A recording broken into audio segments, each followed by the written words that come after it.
Buenas tardes.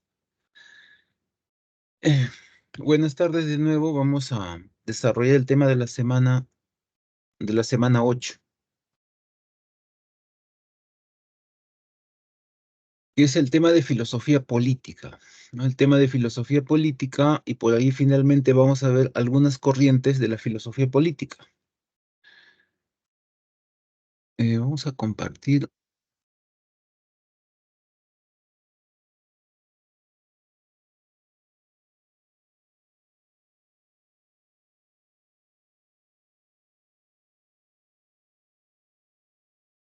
Ya. Ahora, ¿cuál es el asunto central en la filosofía política y en las corrientes, ¿no?, que hay en torno a lo que se llama filosofía política o de las ideas políticas?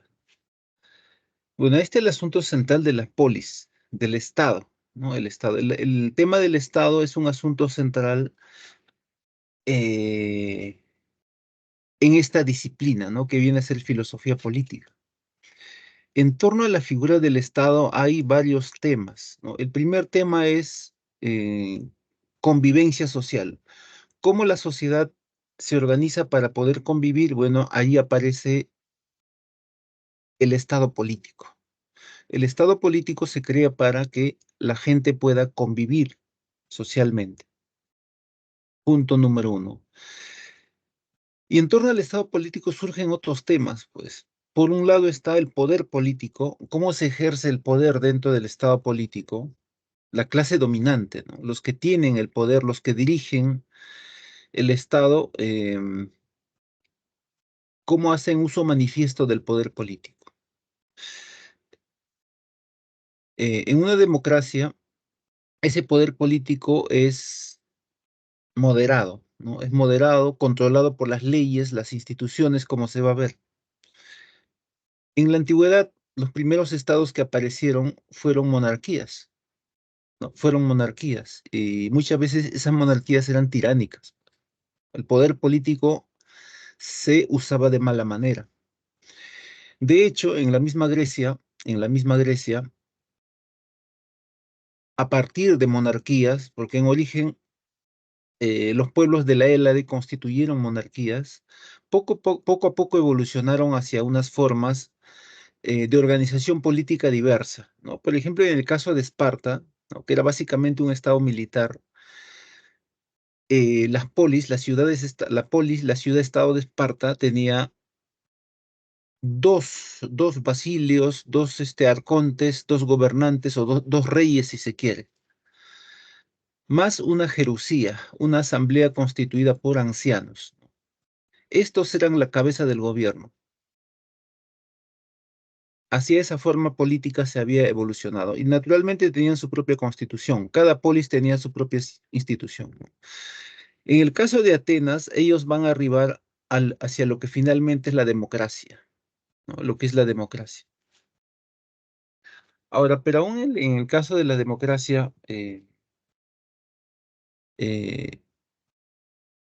bueno, es lo que llamaban democracia directa. Todos los representantes de las familias, los ciudadanos, ¿no?, se juntaban, ¿no?, se reunían y tomaban decisiones en conjunto, votaban, ¿no? Votaban. De esta manera, bueno, ejercían su uso directo de lo que es el voto directo, bueno, la democracia. A eso llegan Atenas. Van a plantearse otras variantes como la que planteamos, la democracia así directa, ¿no? Por ahí aún bastante influida por la aristocracia, que es bastante fuerte en Atenas todavía, ¿no?, como en cualquier polis, ¿no? Se va a arribar a lo que, bueno, Aristóteles llega a plantear una suerte de democracia moderada, ¿no?, en la cual la base de la administración política es la clase media, ¿no? La clase media. Y esto considerando también a las otras clases, pues, ¿no? Ya, eso va a pasar, pero con Aristóteles. Ya, y así, entonces, cada polis tenía su propio modo de organizarse, organizar su estado, ¿no?, su estado. Ahora, el sentido de estado más próximo a nosotros es el estado romano.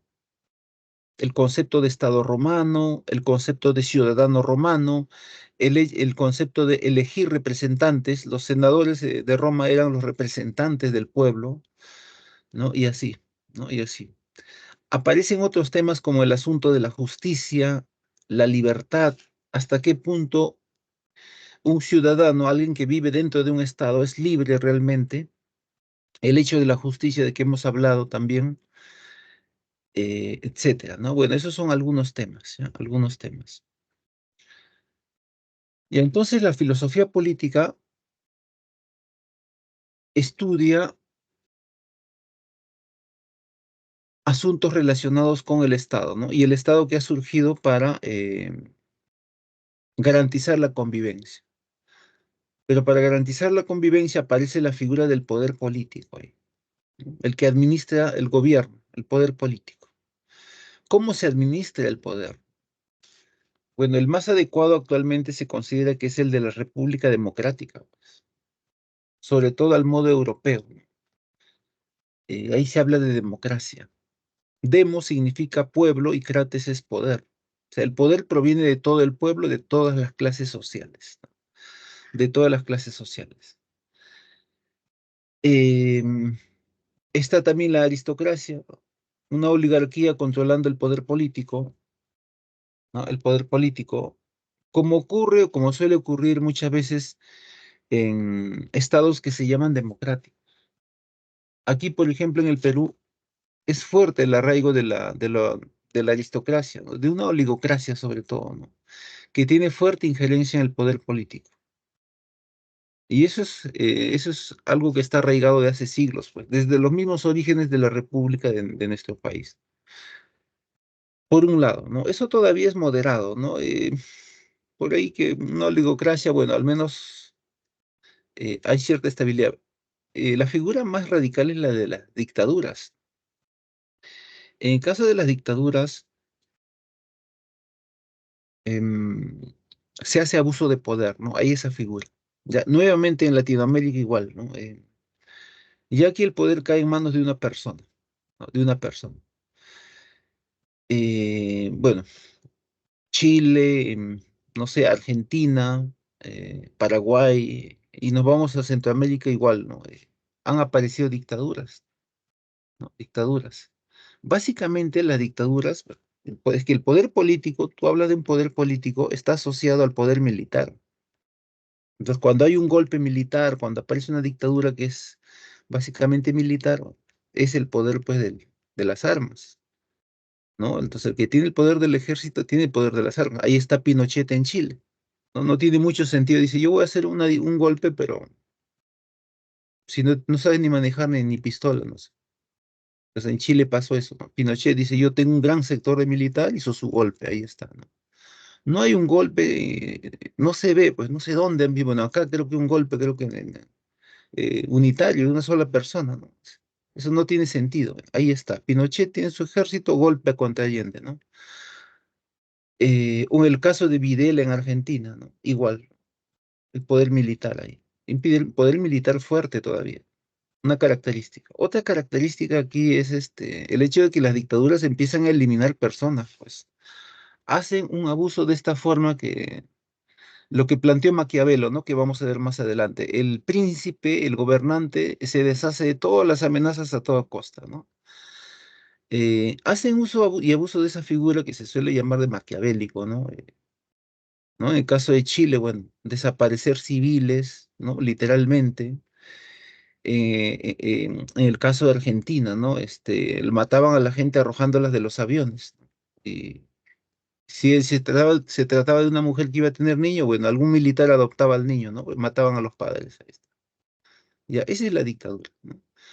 Aquí en el Perú hubo algo de eso, bueno, claro, también hubo desapariciones civiles, por ahí un grupo, ¿no?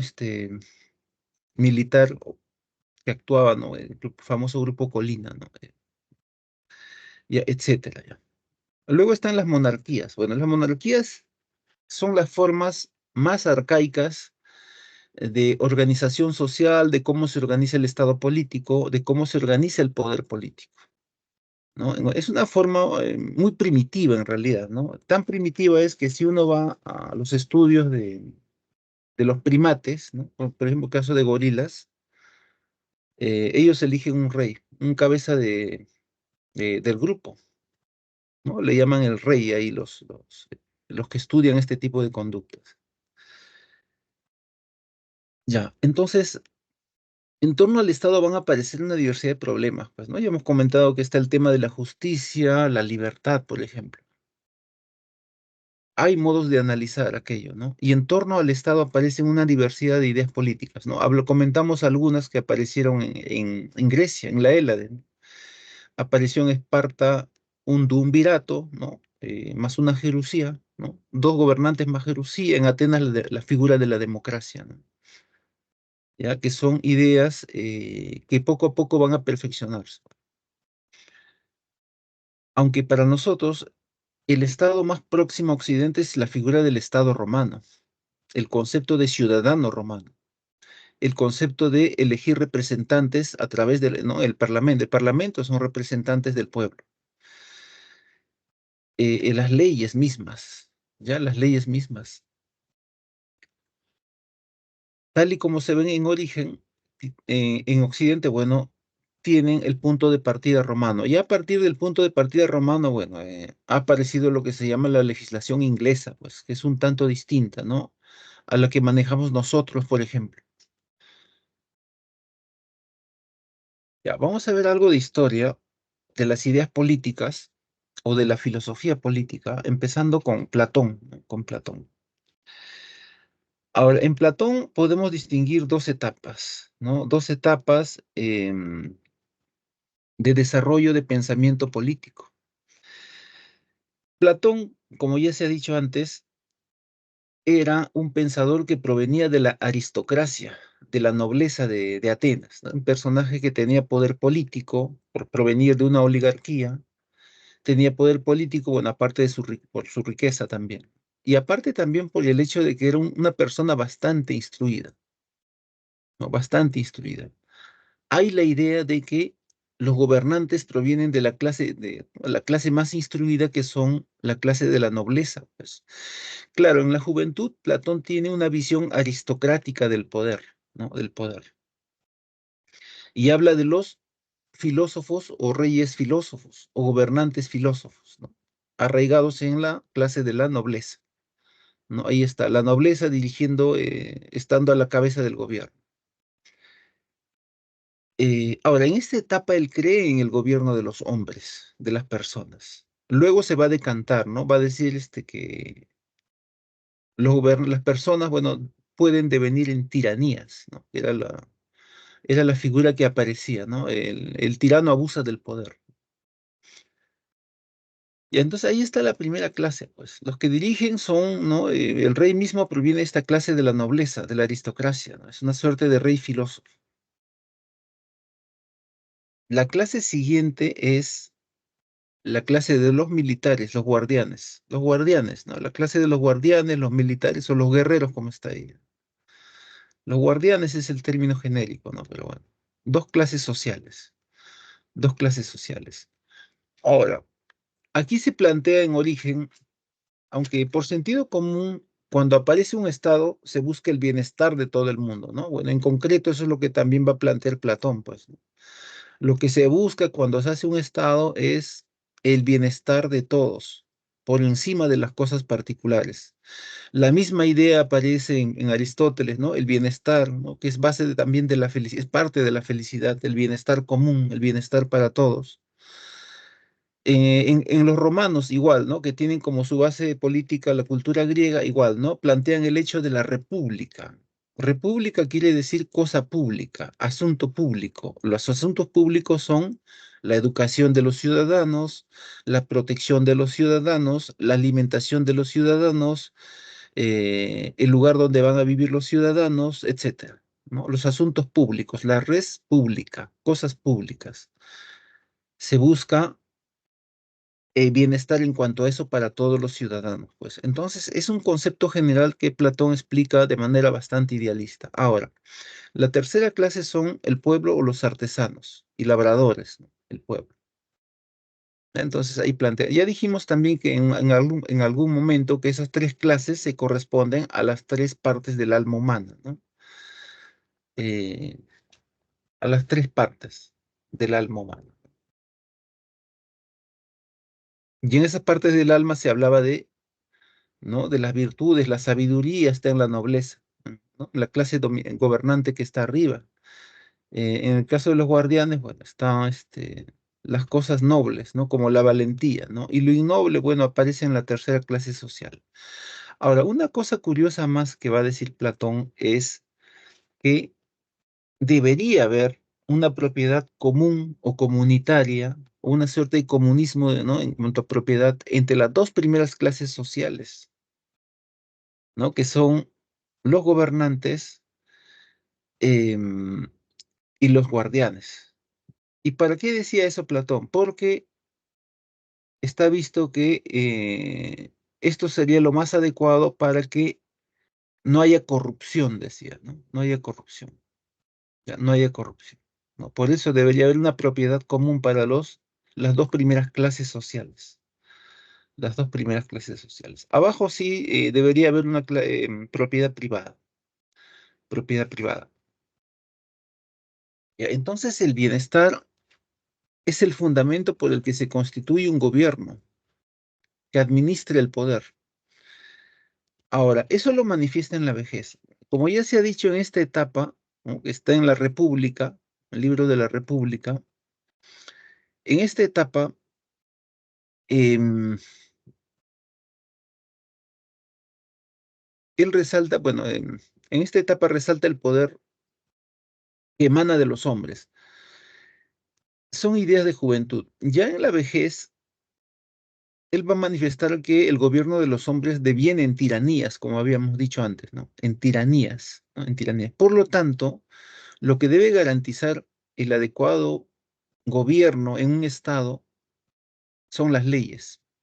¿Ya? Las leyes y las instituciones, las dos cosas, ¿no?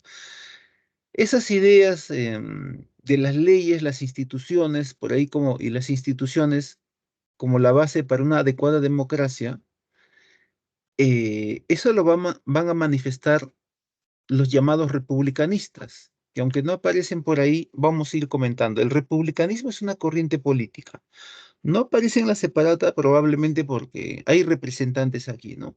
Cuando los republicanistas aluden a sus representantes, bueno, tienen como punto de partida por ahí eh, Platón, Aristóteles y el pensamiento político romano en general, ¿no?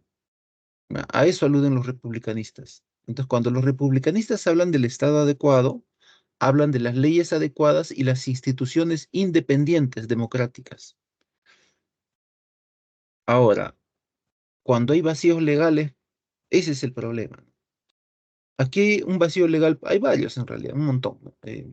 Por ejemplo, ¿no? Las penas deberían ser acumulativas, ¿no? Deberían ser acumulativas.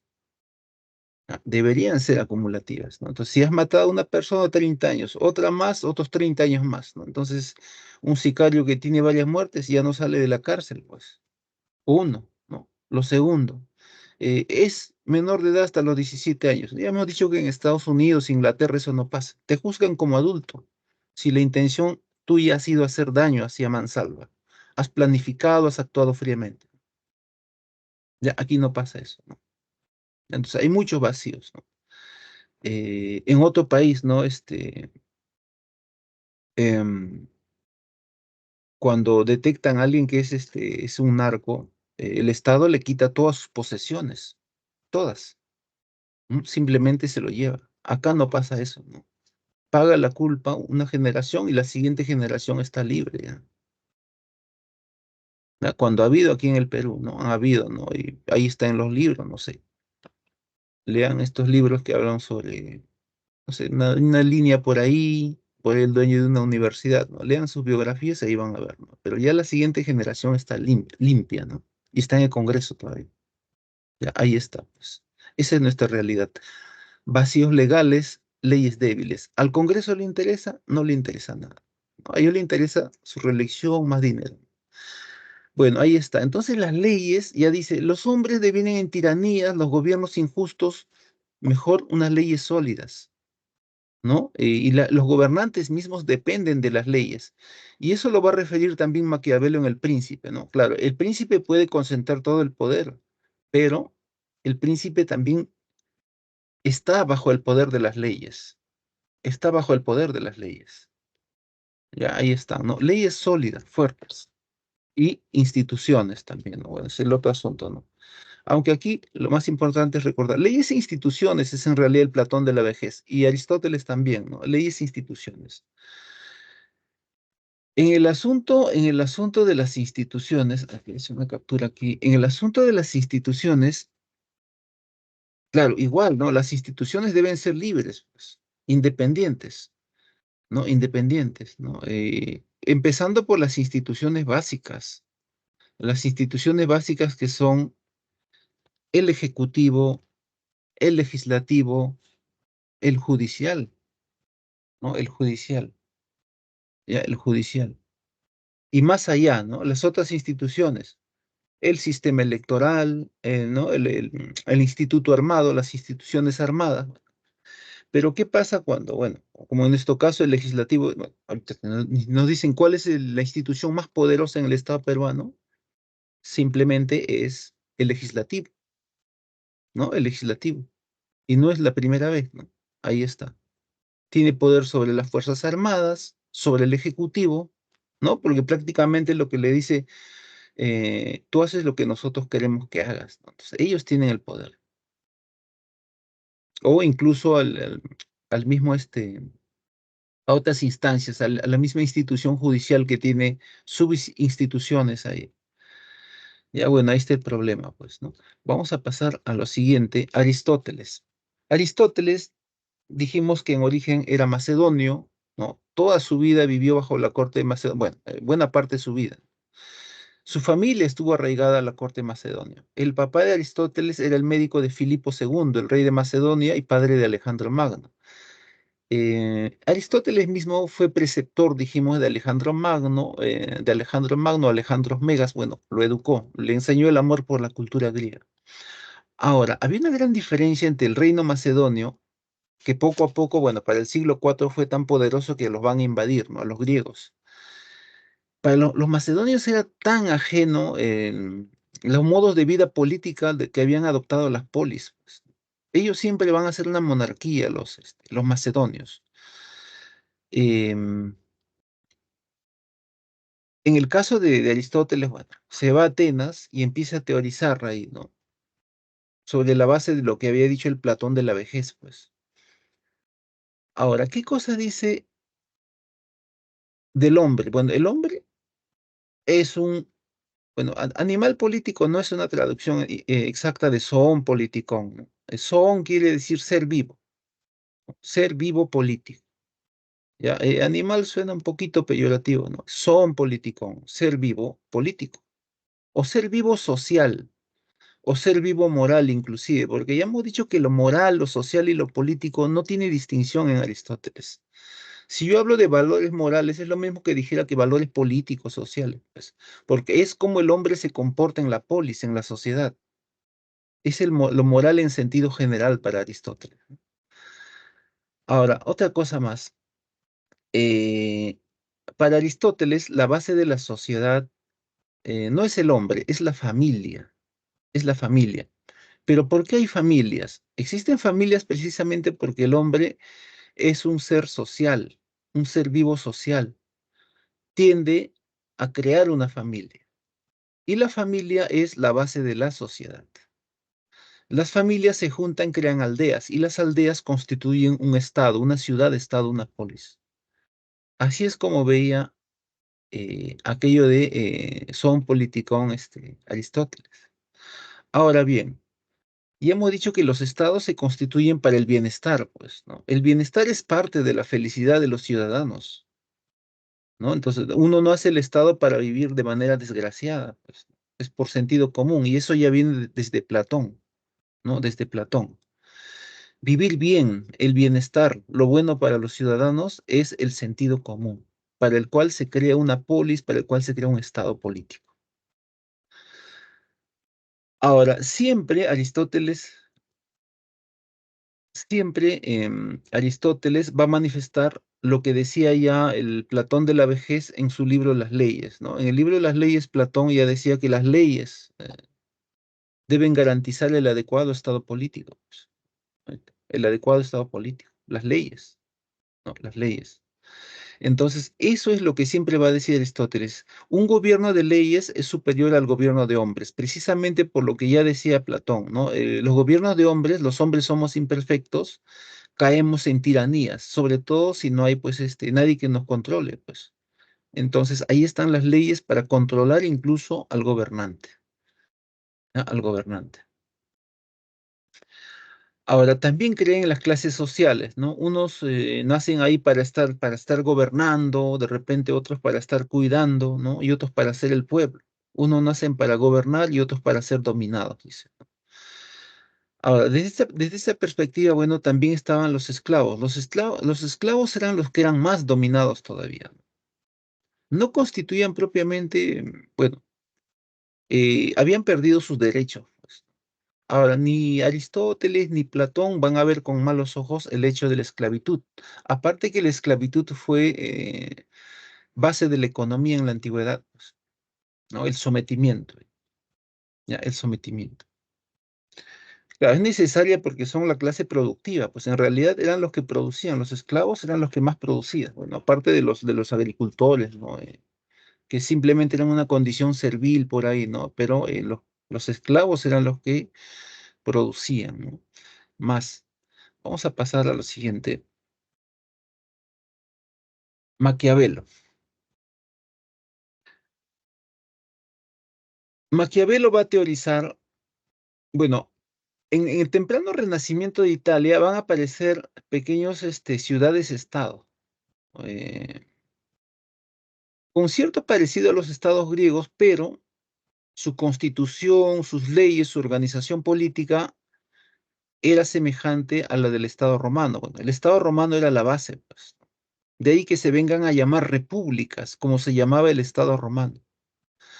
Del Estado romano toman la forma del Estado político, toman el concepto de ciudadanía, por el hecho mismo de elegir representantes, ¿no? Entonces ahí el pensamiento político clásico romano haya eco en la República de Florencia, por ejemplo, que es en torno al cual a lo cual va a teorizar Maquiavelo en El Príncipe. ¿No? En El Príncipe. El príncipe no es otra cosa que el gobernante, ¿no? El primer ciudadano, ¿no? Es el que gobierna. El primer ciudadano, el prior, bueno, ese es el príncipe. O como lo llamamos aquí, presidente. Ese es. Ahora, para que un Estado sea fuerte, el príncipe concentra todo el poder, ¿ya? Todo el poder. Debemos confiar en el príncipe, claro, se confía en el gobernante siempre y cuando, por eso hay que elegir al mejor gobernante, pues, ¿no? Al que tiene más cualidades, más habilidades. En eso también distamos mucho, pues es que tampoco hay mucho para escoger, pues, ¿no? Prácticamente nosotros tenemos que elegir entre el menos malo, ¿no? Casi siempre, ¿no? Ese es el problema, ¿no? Pero bueno, aquí la idea es elegir al más hábil, al más fuerte, al mejor, pues, ¿no? Al mejor, ya, ahí está. Entonces, todo el poder concentrado en la mano del gobernante. El príncipe que solamente es el primer ciudadano, ¿no? Princeps quiere decir primer, ¿no? Simplemente aquí se habla del primer ciudadano. El gobernante, el presidente, el prior, el elegido, ¿no? Es simplemente el primer ciudadano, ¿no? Ahora, el príncipe podía provenir de la nobleza o podía ser también alguien de la burguesía, pues, ¿no? Un civil común y corriente, ¿no? Que tiene, bueno, poder económico, pues, y poder político también, ¿no? Ya, podía ser el príncipe. Ahora, entonces, ¿cuál es el mejor modo de gobierno? Bueno, es una república, pues. Aquí todavía no está muy bien definido el concepto de democracia, ¿no? Pero ya poco a poco la democracia es, demos es pueblo y krates es poder, ¿no? Poder que viene de todo el pueblo, ¿no? ¿Qué cosa garantiza que el poder venga de todo el pueblo y el bien vaya todo al pueblo? Bueno, que haya leyes, instituciones y virtudes, ¿no? Pero aquí entonces Maquiavelo, que sí se le considera republicanista, ¿no? habla de tres fundamentos o tres pilares para una república bien constituida. Primero están las leyes, ¿no? Que ya resaltaron las leyes y las instituciones, que ya resaltaron Platón y Aristóteles y que los romanos retomaron, ¿no? Eh, Ahora, sobre el asunto de las leyes, el mayor reformador en cuanto a las leyes, a los estamentos, sobre todo de lo que es el Estado político en Roma, curiosamente, fue Julio César, ¿no? Julio César, al que finalmente lo matan, pues, ¿no? Eh, Hace una reforma del Estado, de los estamentos del Estado romano, de tal manera que del Estado y sus instituciones, ¿no? Un montón de cosas. De tal manera que el Estado romano, después de la muerte del emperador Julio César, va a sobrevivir 500 años, o sea, va a sobrevivir de manera mecánica muchas veces, porque en muchos de sus pasajes históricos, Roma va a tener no malos, sino pésimos gobernantes, ¿no? Hay una época, una etapa incluso de la anarquía militar, ¿no? Entonces ¿no? Hablaba el poder de la fuerza, el que tenía el mejor ejército, ya. Tomaba el poder, bueno, duraba lo que tiene que durar, ¿no? Porque a veces simplemente lo eliminaban, y el Estado romano no caía. De hecho, el Estado romano no cae por eso. El Estado romano va a caer por las invasiones bárbaras, finalmente, ¿no? Ya, va a caer por eso, ¿no? Bárbaros que luego van a constituir reinos cristianos, ¿no? Que van a ser la base de los modernos estados europeos. ¿Ya? Entonces es lo que va a pasar. Entonces, el pilar de la república son los pilares de la república. Las leyes, ¿no? Ahora, estas leyes controlan incluso al mismo príncipe, ¿no? Al mismo príncipe. El mismo príncipe está controlado por las leyes. Aunque existen las situaciones de excepción. Ahí aparece un concepto dentro de la corriente republicanista que es el concepto de Estado soberano, dentro de la corriente política llamada republicanismo, ¿no? Siempre resaltando porque no está, ¿no? ¿Qué es el de Estado soberano? Un Estado soberano controla amenazas, se deshace de las amenazas internas y externas. Claro, ahí aparecen los estados de excepción en los cuales el príncipe tiene más poder del normal todavía, ¿no? Eso pasa cuando hay una guerra, por ejemplo, una amenaza interna, una guerra interna, ¿no? Un grupo queriendo tomar el poder político estatal, ¿no? El poder político estatal, que se puede tomar de varias maneras. Bueno, ahí está. Y también de las amenazas externas, pues, cuando un estado quiere dominar a otro, quiere colonizarlo, ¿no? Como por ejemplo ocurrió entre Inglaterra y la India, ¿no? La India era colonia de Inglaterra hasta cierta etapa histórica, hasta cierto momento, ¿no? Había la relación de dominación ahí, ¿no? Dominar la relación de imperio-colonia, ¿no? La colonia aquí eran los indios, pues, ¿no? Los indios y los pakistaníes, ¿no? Porque ahí hubo el asunto de separar, no podían convivir musulmanes y indios, ¿no? Había siempre fricciones, ¿no? Eso que hicieron ahí probablemente, bueno, ahí sí se hizo adecuadamente, pues, ¿no? No se hizo en la Palestina británica, ¿no? Que ahí también debieron hacer lo mismo, ¿no? Si tienes colonos que vienen de Egipto, que vienen de Siria, ¿no? Que vienen de Jordania, lo lógico era que, bueno, simplemente se fueran, pues, ¿no? Ya, ¿no? Y aparte que crearon el Estado musulmán Jordán, ¿no? Con un enorme territorio más un punto extra, ¿no? Ya, ahí está, ¿no? No pasó. mm, no pasó. Parece ser que ellos pensaban que podían convivir los musulmanes con los judíos que estaban ahí, ¿no? Ambos. Ya, en realidad favorecieron más a los musulmanes, pues, ¿no? Y por eso dijeron, vamos a hacer un segundo estado palestino. Hay un plan que se llama el Balfour, ¿no? Pero iba a ser un fracaso total, ¿no? Pero bueno, ya ahí está. Entonces, una forma de dominación política es imperio-colonia. Eso lo resaltan los republicanistas. Ya en esas situaciones de excepción, tanto de amenaza interna como externa, dice Maquiavelo, el príncipe tiene todavía más poderes, ¿no? Por el contexto mismo de las circunstancias, pues, ¿no? O las circunstancias ahí. Y entonces los pilares de una república adecuada son las leyes, ¿no?, que controlan incluso al príncipe, las instituciones, ¿ya? Todas las instituciones políticas. Finalmente se va a teorizar sobre ese hecho. Los republicanistas dicen, una adecuada república, ¿no?, tiene sus instituciones independientes, pues, ¿no? No es el caso de que el legislativo controle a los cachacos, que controle, no sé, al ejecutivo, a todo el mundo, ¿ya?, que sea prácticamente el cabeza de gobierno. Eso no pasa en un estado democrático. Ahora, cada estado se organiza de manera distinta, pues, ¿no? En Inglaterra, por ejemplo, no hay presidente, no hay lo que sería el príncipe. Pero eso no quiere decir también, no quiere decir tampoco que el monarca esté gobernando actualmente Inglaterra. No, ahí aparece la figura del primer ministro elegido por el parlamento, ¿no? El primer ministro es el que tiene la fuerza, ¿no?, de un presidente, de lo que vendría a ser un príncipe, ¿no? En las repúblicas monárquicas, pues, ¿no? Ahí está. Ya, bueno, la misma figura, no, en Alemania es distinto. En Alemania hay la figura del canciller que asume el poder que tendría un presidente, ¿no? Concentrar el poder político ahí, militar. Eso lo tiene el canciller, pues, en Alemania, ¿no? Hay un presidente también en el Estado alemán, pero este presidente es más un administrador interno, ¿no?, interino, ¿no? El canciller tiene más poder ahí. Es el que determina si hay que ir a la guerra, ¿no?, el canciller. Ahí está. Bueno, cada estado tiene, bueno, su propio modo de organizarse, ¿no? De ver a quién le da el poder, ¿no? Entonces ahí están las leyes, ahí están las instituciones políticas, ¿no? Eh, bueno, los tres de base son, ya dijimos, el ejecutivo, el legislativo y el judicial. Y las otras instituciones, pues, ¿no? Porque no son las únicas instituciones que constituyen el Estado. Está también muy importante la institución que administra las elecciones, ¿no? Que es lo próximo que quiere secuestrar el Parlamento. Bueno, ahí está.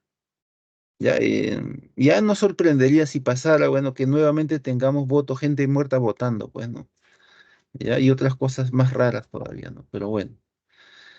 Ya, bueno, y finalmente están los ciudadanos, ¿no? Los ciudadanos como pilar. Ese tercer punto también lo van a reclamar todos los republicanistas posteriores a Maquiavelo, como Rousseau, por ejemplo, ¿no? Ya lo reclaman igual, ¿no? Los ciudadanos, las virtudes de los ciudadanos, las virtudes de los ciudadanos, en lo que destacan los ciudadanos.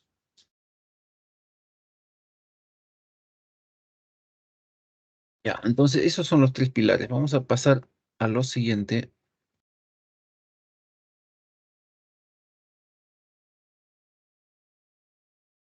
Ya. Thomas Hobbes. Ahora, ya empezando en los albores del mundo moderno, aparece un concepto que ahí me parece que lo van a tener en el glosario también al final. Es el estado natural o estado de naturaleza. Claro, hay la figura de que el hombre es un ser de la naturaleza más. Claro, y si es un ser más de la naturaleza, cabe hablar del estado de naturaleza o estado natural. Y lo básico en el estado natural es que el hombre vive totalmente libre, pues, ¿no? Ese es el derecho natural que hay ¿no?, que tiene ahí el ser humano, como lo tienen todos los seres vivos, ¿no? La libertad.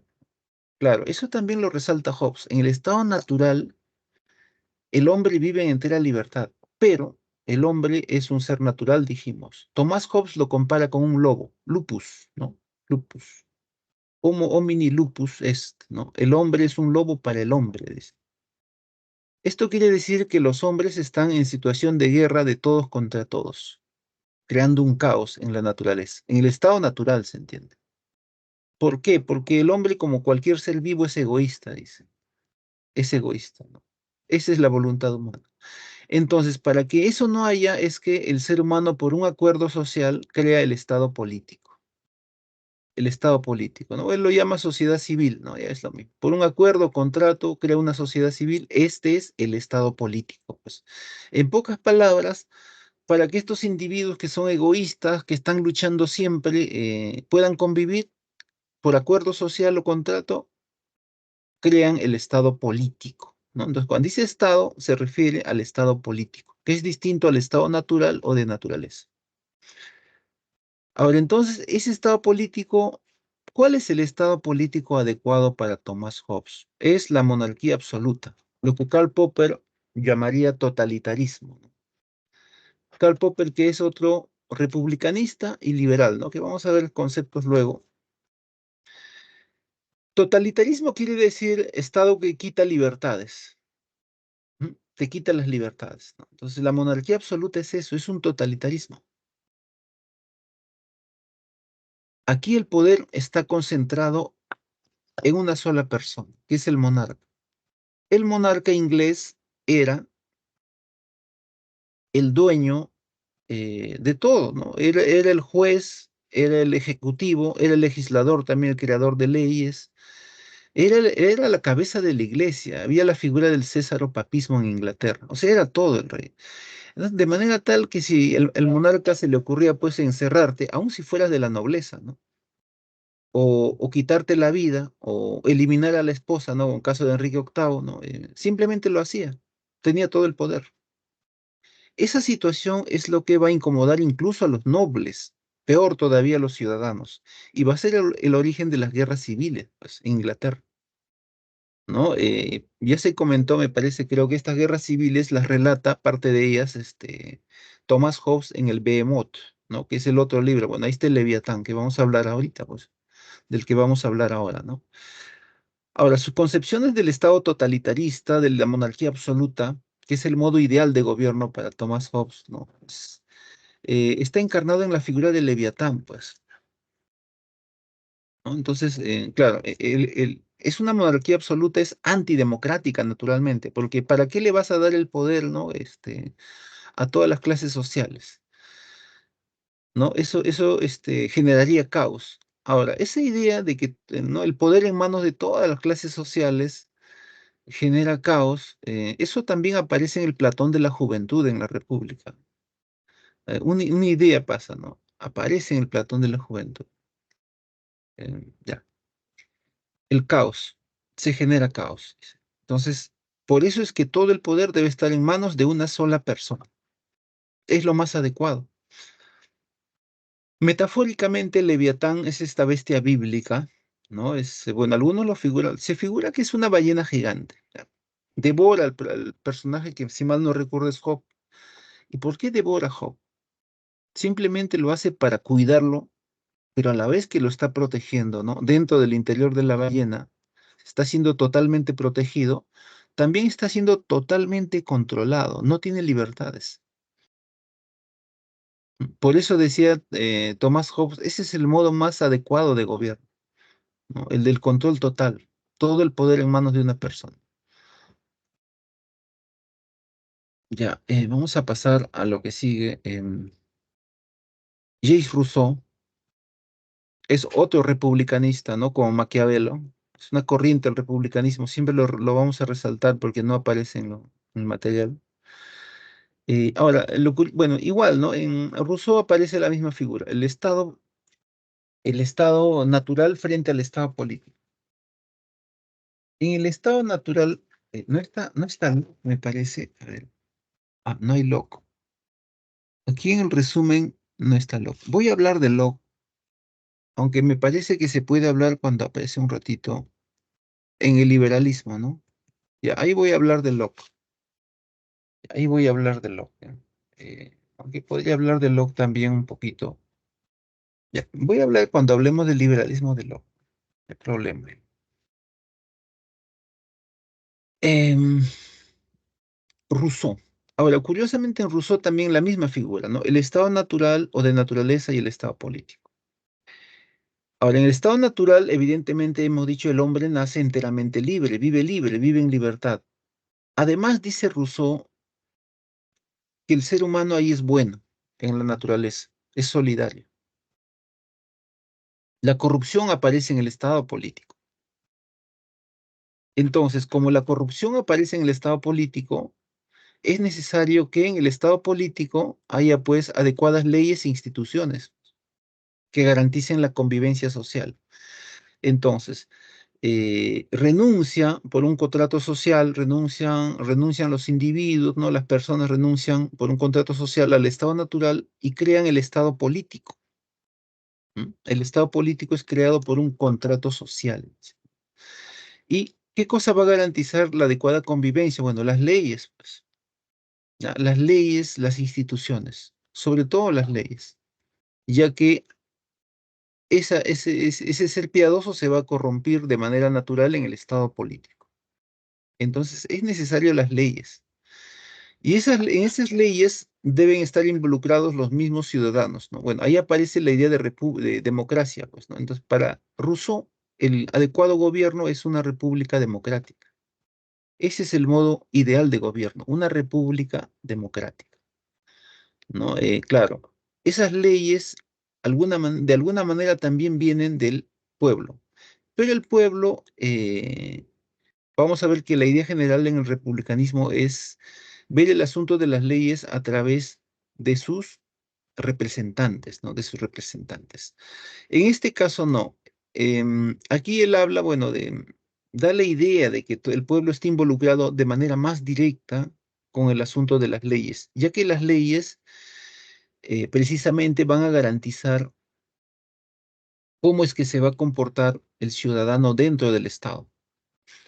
Aquí aparecen varias cosas muy comunes en los republicanistas, que es el hecho de, no, aparte de las leyes y las instituciones, el hecho de que los ciudadanos participan activamente en el Estado, ¿ya? En el Estado. Se preocupan por todo lo que se llama cosa pública, pues, ¿no? La cosa pública, el bienestar material, no sé, por ejemplo, aquí en el caso de las vacunas, ¿no? O la educación misma, o los asuntos de seguridad. Entonces, ¿cómo se puede hacer para que el ciudadano se preocupe, ¿no? Por el hecho de los asuntos públicos, ¿no? De la seguridad, de la salud pública, de la educación. Bueno, educación ciudadana, dice. Educación cívica, le llaman. Educación ciudadana. Bueno, educación ciudadana o cívica es lo mismo, pues. La palabra es ciudad. Em, Kibis, ciudad, ¿no? El ciudadano, bueno, ya, ahí está. Ya, vamos a pasar a lo siguiente. La República Democrática de Rousseau. Ya, bueno, aquí lo que hay es un cuadro de resumen, ¿no? ¿Qué cosa estudia la filosofía política? Bueno, hemos dicho el Estado y todo lo que está en torno al Estado, el poder político, las leyes, los ciudadanos, la justicia, la libertad, etcétera, ¿no? El asunto central es el Estado político. Ahí aparecen los temas importantes, poder político, la justicia, etcétera. Bueno, este es el caso de Platón que dijimos, em, la sociedad la dirige la clase de arriba, ¿no? Es la visión aristocrática del poder. Ahí están la gente sabia, la gente virtuosa, los reyes filósofos. El bienestar social, bueno, si se constituye un Estado, naturalmente es para el bienestar de todos, pues, para la felicidad de todos, como diría este Aristóteles. Em, el hombre es un zoon politikon, un ser político o un ser vivo político, ¿no? Ser vivo político. Ya, zoon politikon. Y hemos explicado aquello de que no hay distinción entre lo moral y lo social o político y político en Aristóteles. Virtud moral o política es lo mismo, es lo mismo. El hombre es un ser social, constituye una familia y la familia es la base de la sociedad, es la base de los estados, de las ciudades-estado, de las polis. Bueno, ¿y para qué se hace un estado? Ahí está la misma figura, ¿no? El bienestar, lo bueno para todos, ¿no? ¿Qué lo decía? Bueno, él lo llamaba felicidad. Claro, parte de la felicidad es el bienestar, pues nadie constituye un estado para ser miserable, ¿no? Y aquello de que el gobierno debe basarse en las leyes, sobre todo, ¿no? Y en Platón, bueno, el Platón de la vejez también lo decía, pues, ¿no? Leyes e instituciones. Ya, hace eco de ese Platón de la vejez Aristóteles. En el caso de Maquiavelo, em, aparece la figura del Estado soberano, que es un concepto republicanista, ¿no? En el Estado soberano, ¿cuándo aparecen las situaciones de excepción? Bueno, aparecen cuando hay amenazas internas y externas. Internas, ¿no? Un grupo quiere tomar el poder político estatal.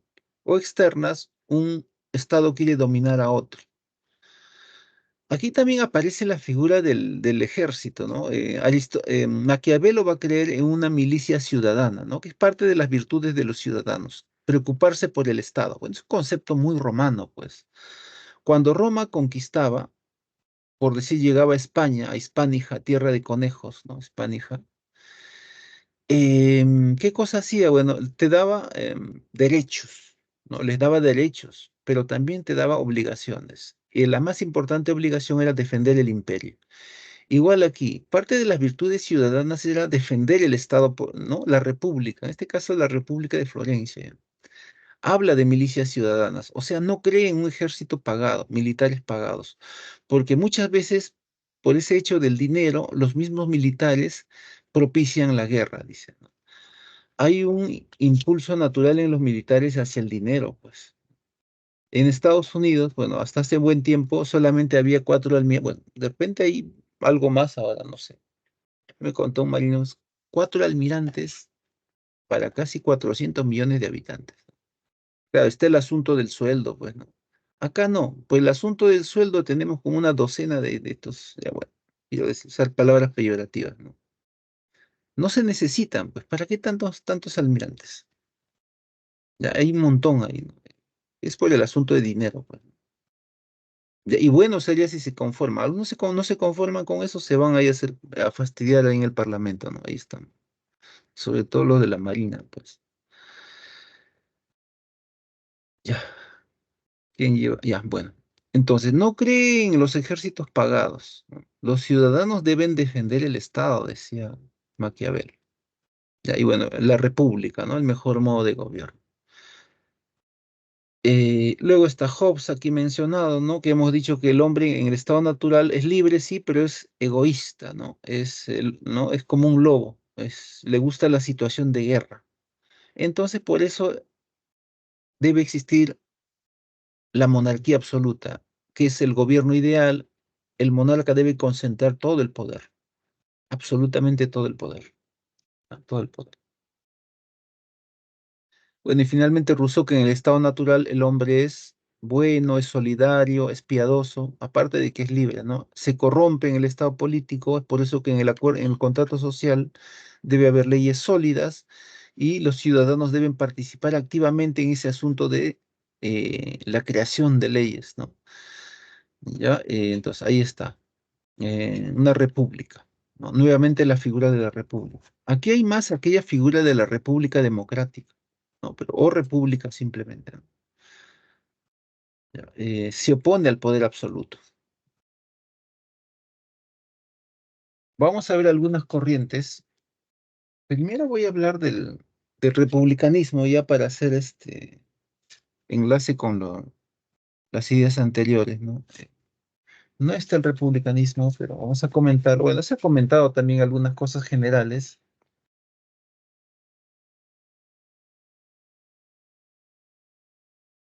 algunas cosas generales.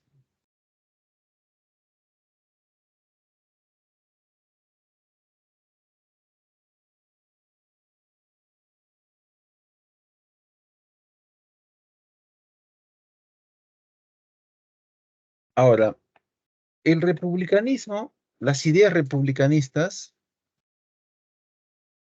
por ahí en el mundo moderno tienen como iniciador pues a Maquiavelo, ¿no? A Maquiavelo.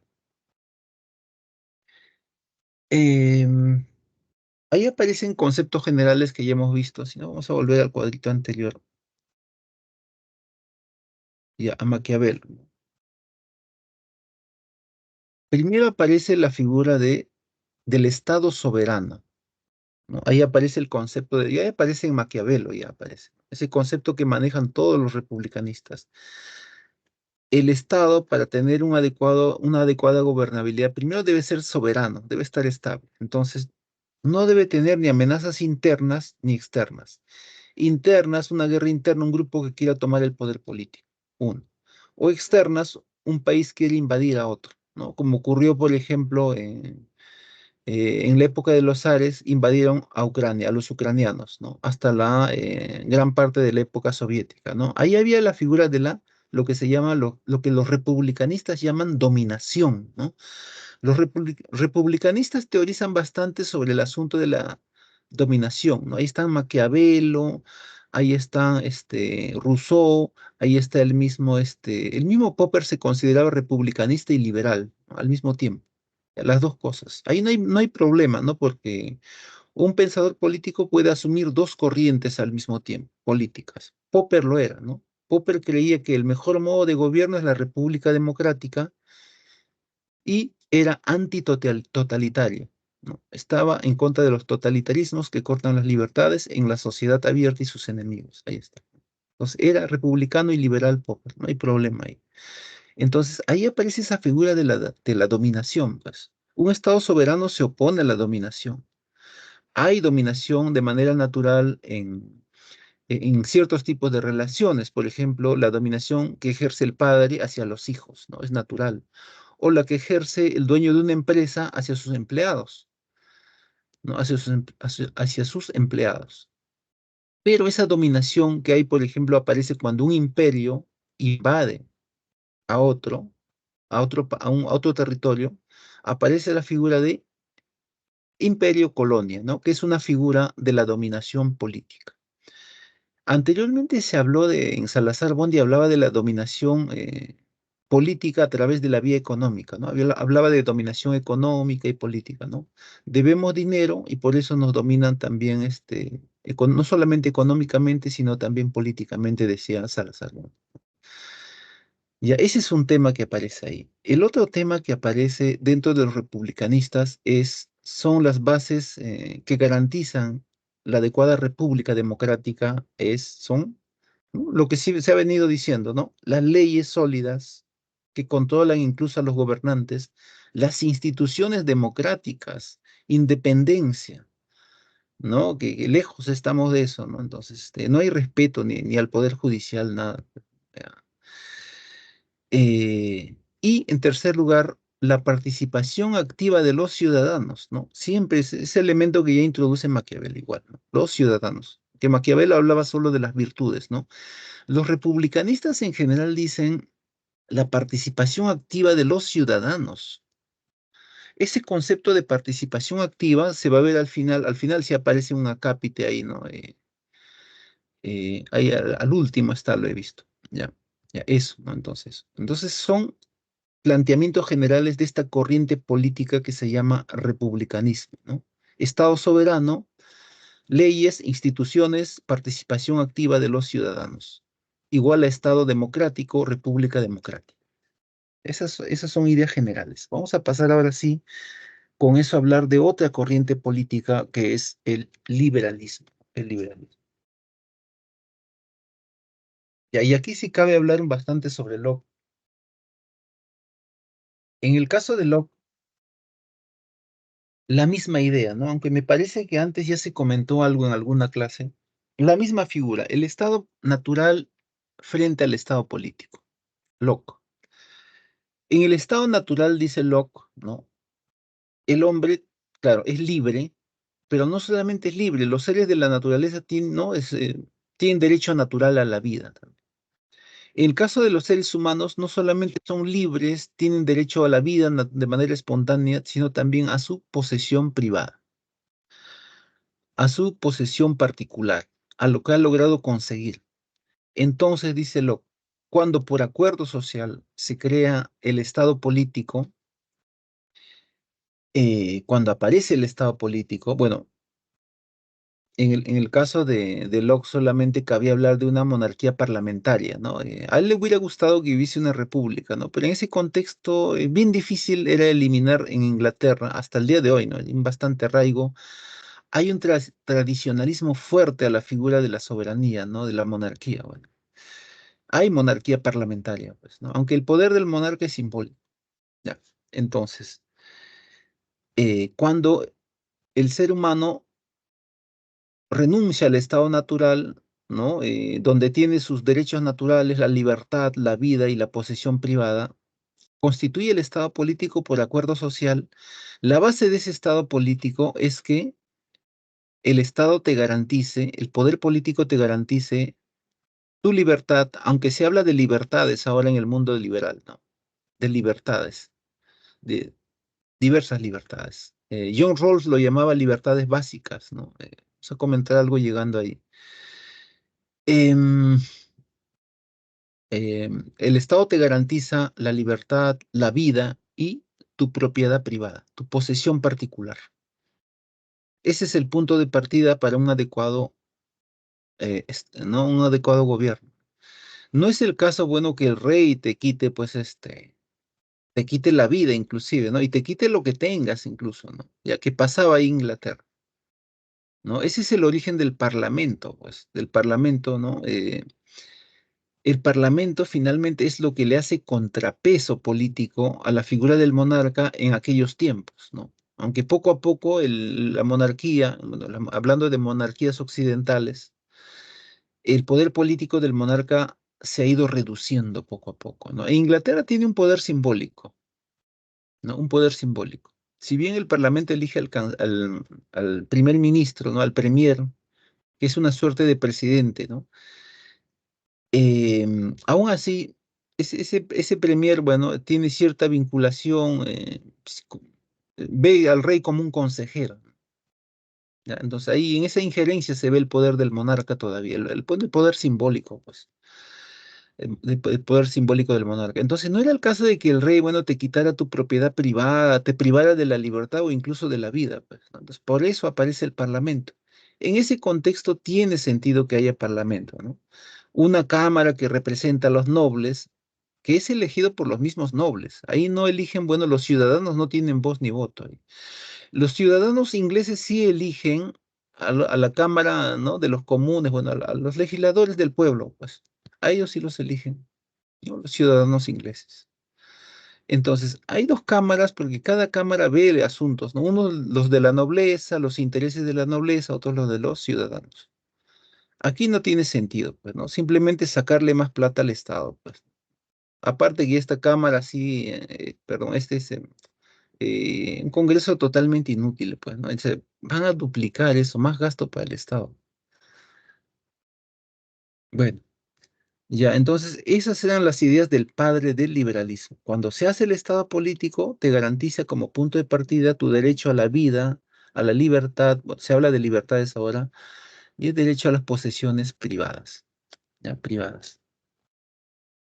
Entonces, el Estado político no debe ser una amenaza para el ciudadano, ¿no? Ahí aparece la figura del Parlamento protegiendo a los ciudadanos. Em, Aquí el origen mismo del pensamiento liberal fue luchar contra el sistema totalitario inglés, pues, ¿no? Básicamente era eso. Entonces, cuando se habla de liberalismo es una corriente política que lucha contra el totalitarismo. Para eso crea adecuadas leyes, adecuadas instituciones o adecuadas normas legales, jurídicas y adecuadas instituciones. Bueno, las instituciones se supone que tiene mecanismos, ¿no? Por ejemplo, este mecanismo para elegir parlamentarios muy particular que tienen los ingleses, ¿ya? Pero eso es parte de la institucionalidad, de la institución democrática electoral en el caso de Inglaterra. ¿Ya? Entonces, básicamente se habla de lo mismo que hablan los republicanos, pues por eso la compatibilidad con el liberalismo, ¿no? Las normas o las leyes o los mecanismos institucionales o las instituciones. Es lo mismo en realidad. ¿Para qué? Para que no haya totalitarismo, pues. Un gobierno que controla todo, como el que proponía este Thomas Hobbes, ¿no? Como el que defendía en realidad, ¿no? Porque eso ya existía ya. Y una suerte de equilibrio de los poderes, ¿no? De los poderes políticos, ¿no? De los poderes políticos. Ya, ahora, una cosa más que decía o defendía Locke era Bueno, lo de controlar las autoridades, eso está en el asunto de las normas ya, ¿no? Ya es una redundancia, ¿no? Fiscalizar las normas es una redundancia, bueno, ya aparece incluso en Roma, aparece en Maquiavelo también, las leyes controlan al príncipe, etcétera, ¿no? Lo que sí es original en Locke es cuando habla de la resistencia civil. O sea, el pueblo tiene derecho a oponerse a un estado tiránico, dice, a protestar. Ya, es una figura muy importante que sobre todo valoran los franceses. Hayan puesto un cuadro de Eugène Delacroix, ¿no? Delacroix es La libertad guiando al pueblo francés, ¿no? Es un cuadro ahí del francés Eugène Delacroix. Bueno, ya, entonces la resistencia civil, y curiosamente Francia es la que más fuerte protesta en Europa, ¿no? De hecho, cuando hay protestas en Francia, bueno, hasta queman autos, pues, ¿no? No pasa tanto en otros países europeos que tienen otra forma de protestar, ¿no? Ya, y nunca se ve, pues, que en Francia haya, pues, aparezca siquiera un muerto, pues, ¿no? Un muerto. Acá han salido a protestar en el sur gente desarmada, ¿no? Y las han disparado hasta por la espalda, pues, ¿no? Ojalá que cuando termine el gobierno, porque ahí viene la otra forma del poder político exagerado, ¿no? Cuando ocurre algo que debiera ser juzgado ya y ya, hay la figura de la inmunidad, ¿no? Directa en el caso de los parlamentarios, ¿no? Que no se le puede procesar, está en su mandato, que es lo más importante. En el caso del Ejecutivo, algo parecido, ¿no? No puedes procesar, ¿no? Hay todo mecanismo, no se puede procesar hasta que acabe el mandato, ¿no? Están tranquilos, están congelados, aparte que tienen respaldo del legislativo. Tendría que pasar cosas raras, ¿no? Que desaparezcan evidencias, pero bueno, ya, entonces, ese es un derecho que ya se ve desde el asunto mismo de crear una república democrática, liberal, etcétera. Ya, eso que llaman resistencia civil. Bueno, eso lo plantea Locke, ¿ya? Lo plantea Locke, como un derecho natural, inclusive de la persona. Es parte de su libertad, ¿no? Es parte de su libertad de protestar. A eso se refiere Locke. Ahora, representantes dentro del liberalismo. Bueno, Locke, del que hemos estado hablando. Mill. Ahora, con Mill hay una curiosidad con John Stuart Mill. Si recordamos, John Stuart Mill es utilitarista. El utilitarismo habla de lo útil es lo bueno, lo beneficioso, ¿no? Para muchos, para una mayoría. Sin embargo, Mill, siendo utilitarista, eh, también se consideraba liberal.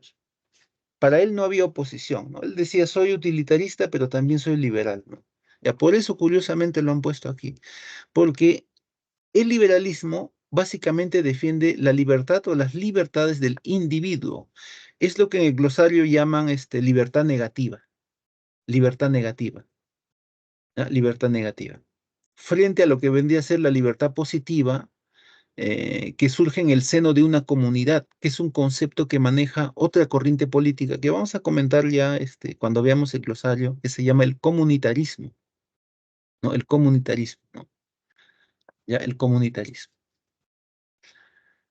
Ya, entonces, el liberalismo defiende las libertades o libertades individuales, pues, ¿no? Por eso hay la oposición, el utilitarismo no, defiende a la multitud, ¿no? Pero bueno, para mí no había incompatibilidad, ¿no? Lo han puesto ahí. En el caso de John Rawls es el teorizador del pensamiento pragmático americano.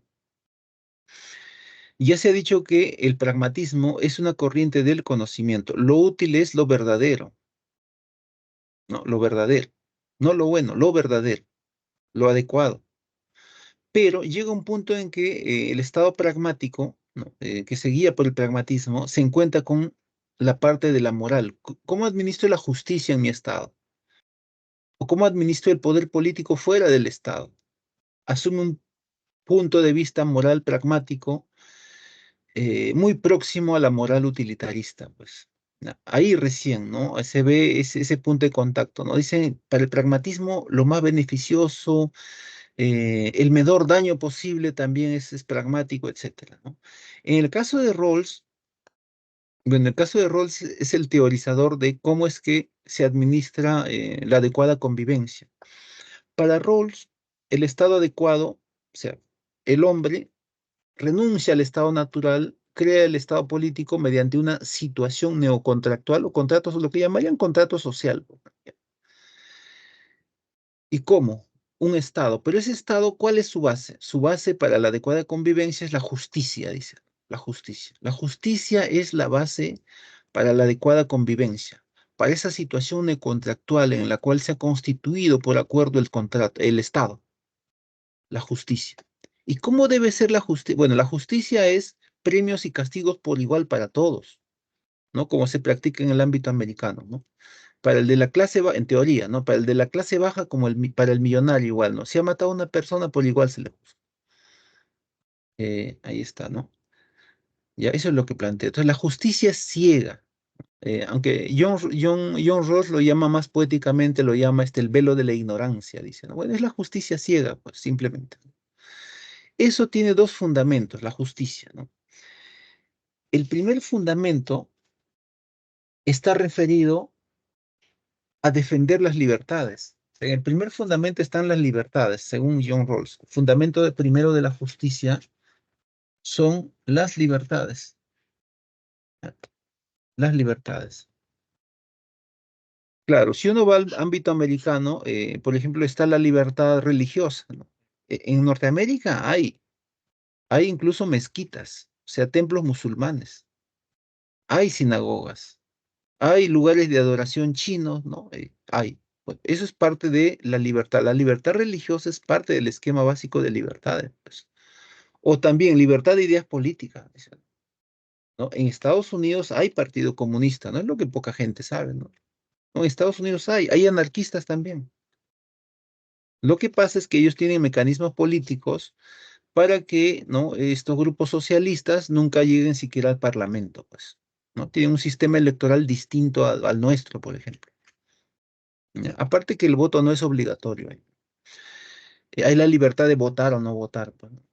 Em, hay eso. Más pareciera ser a veces, porque algunos políticos se meten ahí, ¿no? Al grupo comunista, pero están como una moda juvenil. Después lo dejan, se vuelven republicanos o democráticos, o demócratas, ¿no? Y así. Pero sí hay, ¿no? Hay libertad política ahí. Lo que sí no se permite en Estados Unidos, y ahí están, ¿no? Los mecanismos de control democrático en este caso, es todo tipo de fundamentalismo, sea religioso o político, ¿no? O ambos. Ya, eso sí, pues, ¿no? Ya, pero ahí está, como base, ¿no? Un fundamento de la justicia y las libertades. El segundo fundamento de la justicia tiene que ver con el desarrollo de cada persona. Claro, ahí aparece el asunto de las desigualdades económicas, ¿no? Hay gente, por ejemplo, que es huérfana. Entonces, el Estado, sobre todo en esos casos, en los más desposeídos, dice Rawls, para hacer un equilibrio social, ¿no? Por ejemplo, da subvenciones, por ejemplo, pone ese huérfano, si una familia lo acoge, le da dinero el Estado, una subvención ahí, ¿no? Dinero le da, ¿no? Para que este individuo, este abandonado, que es el más desposeído, logre desarrollarse, estudie, probablemente acceda a la educación superior y etcétera, ya, etcétera, ¿no? Entonces, eso también lo plantea Rawls. Parte también de ese desarrollo personal es que cada persona tenga un trabajo adecuado, sobre todo en el Estado, ¿no? Y ahí habla del adecuado concurso público. En los concursos públicos, por ejemplo, ¿no? Igual acceso para todos, ¿no? Los que quieran ser abogados del Estado, ¿no? Igual acceso para cualquier gente que provenga de cualquier clase social, se refiere. Ya, de todo eso habla en torno a la justicia John Rawls, ¿ya? John Rawls tiene como punto de partida la justicia, ¿no? Su libro Teoría de la Justicia. Y bueno, finalmente Popper está aquí porque él cree que la República Democrática es el mejor modo de gobierno. Es republicanista Popper y también es liberal. Liberal, ¿por qué? Porque es antitotalitario, pues, ¿no? Dice, por ejemplo, Corea del Norte es un totalitarismo, no hay libertades, ¿no? Sistema totalitario. China tiene rasgos totalitarios. Por ejemplo, los chinos controlan la información en contra del Estado en el Internet. O sea, no hay la libertad de criticar al Estado, al único partido político que hay ahí en realidad, que es el Partido Comunista Chino, aunque de comunista solo tiene el nombre nada más. ¿Ya? Pero bueno, entonces tiene rasgos totalitarios como ese, pues. Ya, vamos a pasar a otra corriente, el anarquismo. Dentro de las corrientes que aparecen, que aparecen en el siglo XIX en Europa. Bueno, aparecen varias formas de socialismos en Europa. En el siglo XIX aparecen dos socialismos que tienen algunas cosas comunes, vamos a ver ahí, que son el anarquismo y el comunismo, ¿no? El comunismo y el anarquismo. ¿Qué cosa de común tiene? Bueno, primero empezando, el anarquismo, el nombre, ¿no? Arquía es poder, arconte es gobernante, basilio, ¿no? Monarquía, un rey, un gobernante, ¿no? Arquía es el poder, arconte el gobernante, anarquía quiere decir sin gobierno o sin gobernante, o más exactamente sin Estado. Claro, lo que plantean los anarquistas de entrada es la abolición del Estado político. ¿Y por qué? Porque el Estado político le quita libertades al ser humano, dicen los anarquistas, ¿no? Dicen los anarquistas. Ahora, em, ¿en qué se parecen al comunismo? Bueno, es que ambos van a partir del hecho de defender a la clase trabajadora, a los trabajadores. Ese va a ser el núcleo duro tanto del anarquismo como el comunismo, al menos en el siglo XIX, porque el comunismo se proyecta al siglo XX como idea política, como corriente política, pero ya en el siglo XX las ideas políticas sociales, en realidad sociopolíticas, se mezclan con las ideas políticas acerca del Estado, ¿no? Del Estado, Estado y comunismo, ¿no? Eso aparece en el siglo XX, ahí lo vamos a ver luego. El tema de los trabajadores es un asunto general. Hay que defender a la clase trabajadora, dice, ¿no? Esa es una directriz que plantea tanto el socialismo anarquista como el comunista. Ambos, cada uno, se asumen como el verdadero socialismo, ¿no? El verdadero socialismo. Entonces, no debe haber Estado político. Ese es el punto de partida para el anarquismo, ya que el Estado político le quita la libertad o las libertades al ser humano, pues, ¿ya? En el Estado político también hay una diversidad de taras, pues, de corrupción. ¿Ya? O sea, hay cierto parentesco al discurso aparte del discurso en este tipo de socialista, lo que decía Rousseau, pues, ¿no? En el Estado es donde aparece la corrupción, ¿no? Aunque Rousseau todavía tenía el hecho de plantear las leyes y la institucionalidad para que esa corrupción no prospere, ¿no? Aquí no. Dicen de frente, no, eso no es posible, eliminamos el Estado político. Ahora, la pregunta es, cuando dejamos que ya no existe el Estado político, ¿cómo es que va a vivir la sociedad? Bueno, ahí nuevamente aparece el asunto de la fraternidad, de que los hombres son solidarios, son fraternos, ¿no? Es parte del discurso también de los comunistas, ¿no? Del comunismo. Hay la idea de la solidaridad, la fraternidad, la hermandad, ¿no? Entonces, eso va a garantizar la convivencia social. Entonces, a partir de esa fraternidad, ¿no? De esa solidaridad, aparecen formas, ¿no? De convivencia anarquista que garanticen la producción y otras cosas más. Bueno, entonces hay la teoría de que el hombre es bueno, es altruista, pues se preocupa por los demás. Algo de eso también decía este Rousseau, ¿no? En la naturaleza el ser humano es bueno, pues es altruista, ¿no? Y entonces los hombres, como son tan buenos, son tan solidarios, fraternos, van a colaborar unos con otros. Ahora, ese es un camino utópico. En la práctica el ser humano, bueno, es posesivo, pues, ¿no? Esto es mío, esto es tuyo, esto me pertenece, esto no te pertenece, ¿no? Entonces, por ese lado es que esto es un planteamiento enteramente utópico, ya, utópico. Ahora, ¿dónde sí ha aparecido adecuadamente, bueno, el ideal anarquista? ¿Dónde se ha realizado? Bueno, el ideal anarquista se ha realizado bien en el mutualismo, en el cooperativismo, en el sindicalismo. Claro, ahora podemos ver cooperativas, podemos ver cooperativas, por ejemplo, podemos ver sindicatos. No se consideran necesariamente anarquistas las cooperativas actuales, ni los sindicatos, como el de sindicato de Telefónica, por ejemplo, que es una de las más antiguas. Sin embargo, son organizaciones que tienen un origen anarquista.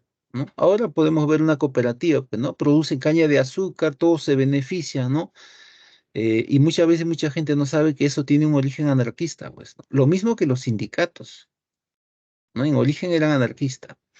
Ahora, de fondo está el asunto de la producción, de los trabajadores, ¿no? Los trabajadores, bueno, sobresalen ahí los trabajadores, pues. Entonces, ellos plantean una suerte de que el anarquismo es la idea, no, es una idea revolucionaria que va a beneficiar a la clase trabajadora. ¿Ya? Esa idea también va a aparecer en el comunismo, porque en comunismo Marx va a plantear que la clase trabajadora va a plantear la revolución, se apropia de los medios de producción, dice. Ya, entonces, como anarquismo como modo de vida para todo lo que vendría a ser un país es utópico, irrealizable, ¿no? Ya se ha visto que el ser humano no es solidario, altruista. Hay gente altruista, gente solidaria, ¿no? Pero eso no es una generalización. Sí se han dado formas anárquicas, ¿no? Que han prosperado, ¿no? Al menos institucionalmente. Bueno, están las cooperativas o los sindicatos mismos, pues, ya los sindicatos mismos, ¿no? Ya los sindicatos mismos están ahí, ¿no? ¿Ya? Son formas en origen anarquista en pro de los trabajadores, ¿no? De los trabajadores. Ya, vamos a pasar a lo siguiente. El comunismo. Ahí están nuestros amigos los comunistas. Em, a ver, igual, ¿no? El socialismo comunista se asumió como el verdadero socialismo europeo. Tiene su origen en los escritos de Marx y Engels. Lenin es un personaje del siglo XX, ya bueno. Ideas de comunismo y Estado, eso sí, mucho es Lenin, ¿no? Y vamos a ver algo luego de él. El discurso de Marx, sobre todo, implica más a la clase trabajadora, defender a la clase trabajadora. Es ahí el núcleo de la revolución, está en la clase trabajadora. Esto surge de la interpretación dialéctica que hace de la historia Marx, ¿no? Tiene como punto de partida lo de Engels, ¿no? Ya se dijo ya en su momento que mucho de lo de Marx es una reinterpretación de las teorías de Engels, ¿no? Engels hablaba, por ejemplo, de que la historia está en movimiento gracias a la dialéctica del amo y del esclavo, ¿no? Un estado domina a otro. Eso es lo que una sociedad se impone sobre otra, ¿no? Por ejemplo, los romanos dominaron a los griegos, pero pasó el tiempo y los bárbaros dominaron a los romanos. Ya, ese es el motor de la historia, ¿no? ¿Cómo ve eso Marx? Marx lo ve como lucha de clases, pues, ¿no? Una clase luchando contra otra, ¿no? Por ahí los feudales enfrentándose en la Edad Media los trabajadores, ¿no? Enfrentándose a los feudales o nobles, que eran los dueños de la tierra, del medio de producción. Igual, en el contexto del siglo XIX, de la sociedad industrial inglesa, aparece la figura del obrero enfrentado al dueño de la empresa, ¿no? Al burgués y a la clase burguesa, ya, ¿no? Clase trabajadora frente a la clase burguesa. ¿Por qué? Porque la clase burguesa es la que tiene los medios de producción, impone condiciones, de manera tal que aun cuando el trabajador produzca más, ¿no? Produjera más, bueno, aún el exceso de producción de manera natural que hay, eso va a manos del empleador, del dueño. No es lo que llama la plusvalía, se va al dueño, no va al trabajador. Entonces, para que esa situación injusta cambie, es que el trabajador, mediante una revolución, debe apropiarse de los medios de producción. Habla de una suerte de revolución social. Yo no veo muy claramente cuando él habla del Estado, ¿no? Porque una directriz es, que lo vamos a ver luego, ¿no? Hay esa idea más de corte social, de revolución social en ese aspecto, pero más en el sentido de reclamar los derechos del trabajador, pues nuevamente algo parecido a lo que hacían los anarquistas, ¿no? Ahí habla Marx de la clase trabajadora, del del proletariado, que es la base de la riqueza, ¿ya? Entonces es la base de la riqueza. Ya, ahora eso del poder político, el poder político em, es parte de un... de lo que creen ver una suerte de proyecto político, esa idea está más madura o más real, más concreta en el siglo XX recién, ¿no? Ahí sí se habla de poder político, pues, ¿no? El caso más clásico es el de Lenin, ¿no? El caso más clásico es el de Lenin, ¿no? Claro, ahí sí se habla de dictadura del proletariado. Bueno, aquí habla de dictadura del proletariado Marx, ¿no? Pero aquello de tomar el poder estatal, teorizar en torno a eso, bueno, los que aparecen en el siglo XX, el caso de Lenin, Trotsky, ¿no? Por ahí suelen poner a Stalin inclusive, ¿ya? Entonces, aparece la figura de que el trabajador toma el poder estatal, desaparece la propiedad privada, ¿no? Ahí está la primera idea comunista, es la desaparición o abolición de la propiedad privada, ¿no? De la propiedad privada. Eh, Bien difícil, ¿no? Bien difícil. Ni en China, bueno, actualmente en China hay capitalistas, y siempre hay propiedad privada, ¿no? En un momento sí, ¿no? En un momento ahí el Estado se apropia todo, pero poco a poco hay la evolución y nuevamente aparece la figura de la propiedad privada. Pues en otros casos ni siquiera desaparece la propiedad privada. En caso ¿no? de la Unión Soviética, ¿no? Igual, ¿no? Desaparece, bueno, el Estado se apropia de todo, es dueño de todo, ¿no? Pero poco a poco van a aparecer los nuevos ricos, ¿no? Poco a poco va a desaparecer, van a aparecer de nuevo las clases sociales, pues. Lo que bueno, ya desapareció finalmente la Unión Soviética, eh, pero eso por sentido natural, ¿no? Rusia actualmente es un capitalismo, es un capitalismo con rasgos orientales, ¿no? En el poder estatal. Lo mismo que China, ¿no? China, el Partido Comunista solamente está el nombre del partido. Igual, hay millonarios chinos, bueno, a raudales. La gente misma del Partido Comunista Chino tiene poder político y económico. Y así también hay un montón de millones de chinos pobres, pues. Ya, es un sistema capitalista, ¿no?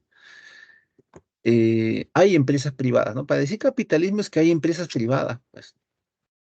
Y los chinos cuando vienen a invertir acá, Argentina, por ejemplo, bueno, les interesa, igual que cualquier país capitalista, llevarse los recursos a un precio económico, ¿no? De Argentina se llevan el litio, ¿no? Que se comentó antes, a un precio de regalo, pues. Ya, simplemente eso busca un país capitalista. Bueno, no hay ahí. En el caso de Venezuela, que es lo más anecdótico, ¿no? Cuando Chávez hace, ¿no? Dice, Partido Comunista, bueno, toma el poder. Es un sancochado, pues, porque mezcló ideas del comunismo chino, el ruso, el soviético, que en realidad son corrientes totalmente opuestas, pues. Y no solamente no desapareció propiedad privada, ¿no? Llegó Chávez, no desaparecieron los millonarios venezolanos, ¿no? Aparecieron más ricos todavía, otros ricos más se sumaron ahí. Claro, ¿para qué voy a desaparecer un sistema? Más bien le añado otros ricos más, decía, ¿no? Sobre todo los ligados al poder político, ¿no? Los Chávez, bueno, se volvieron millonarios, pues. Ya, ahí está, ¿no? Entonces, como proyecto social fracasó. Entonces, ellos plantean abolición del Estado, de la propiedad privada, ¿no? Bueno, lo otro era la eliminación del Estado político, del Estado político. Esa es una idea de Lenin, ¿no? El de Lenin, ¿no? Y tanto, bueno, lo otro también, ¿no? Claro, dicen la clase trabajadora toma el poder, ¿no? La propiedad privada ya se elimina, aparece el Estado comunista, pero el hombre es tan solidario, nuevamente, ¿no? La figura de la solidaridad, la fraternidad que también manejan los anarquistas, es tan bueno, tan solidario que ya vamos a eliminar el Estado, dice, el Estado. Ahí recién aparece la figura del comunismo sin Estado, o sea, en el siglo XX. No, no es idea de Marx, eso es de Lenin, está en el Estado y la revolución. ¿Ya? Es una idea nueva, si se quiere, pues, ¿no? Entonces, esas ideas políticas relacionadas entre el Estado y comunismo son prácticamente del siglo XX. No le atañen tanto a Marx, ¿no? Pero bueno, ya. Pero si se habla de comunismo en sentido general, sí, pues aparece como un concepto general, ¿no? Abolición del Estado, que era un punto de partida para el anarquismo, para Lenin es una meta final, ¿no? Del hombre totalmente evolucionado, totalmente bueno, solidario, etcétera, ya, etcétera, ya, etcétera. Ya, entonces ahí está el comunismo, ¿no? El comunismo. Pero hay otro montón de cosas más, ¿no? De los millones que murieron durante el régimen comunista. Por ejemplo, en Ucrania, em, Stalin mató millones de ucranianos. ¿Ya? Y antes que, ¿no? Antes que Hitler, Stalin mató judíos. Porque gran parte de esa población era judía, pues, en Ucrania. Y era la gente que, trabajadora, ¿no? Era gente, pues, donde decía, vamos a defender a los trabajadores. ¿Cuál defensa de trabajadores? Los mató de hambre, ¿no? En China también hubo millones de muertos, ¿no? En un momento, Mao manda a matar a las aves porque se comen el grano y muchas de esas aves eliminaban plagas de manera natural. Al no haber controladores de plagas, simplemente las plagas se comieron el grano, millones de chinos murieron de hambre. ¿Ya? Ahí está, ¿no? Bueno, luego finalmente adoptan el sistema económico, ¿no? De capitalista, por lo que llaman capital, lo que tanto asco les daba, ¿no? Capitalismo. Dice, ¿no? Em, ya, vamos a pasar a lo siguiente. Ya, antes de Estado, democracia y pluralismo, yo quiero hablar un poco de comunitarismo. ¿Ya? ¿Por qué? Porque en glosario ustedes tienen el concepto de felicidad positiva, dice, ¿no? Felicidad positiva, se llama, claro. Hemos dicho la felicidad negativa, conceptualmente es la que surge de la libertad individual, dice, ¿no? En el seno del liberalismo, ¿no? En cambio, el concepto de libertad eh, negativa, que es el del liberalismo, el concepto de libertad positiva nace en el seno de una comunidad, ¿no? Y esto lo plantea la corriente política llamada comunitarismo. Entonces, ¿qué cosa dice el comunitarismo? El comunitarismo dice el adecuado estado político, o sea, cuando la gente constituye un estado político, debe tener en cuenta que su base es una sociedad, ¿no? O sea, en un estado hay una base social, pero esa sociedad tiene una cultura, ¿no? Tiene una cultura, ¿ya? Una cultura. Por ejemplo, no sé, una sociedad que sea característica.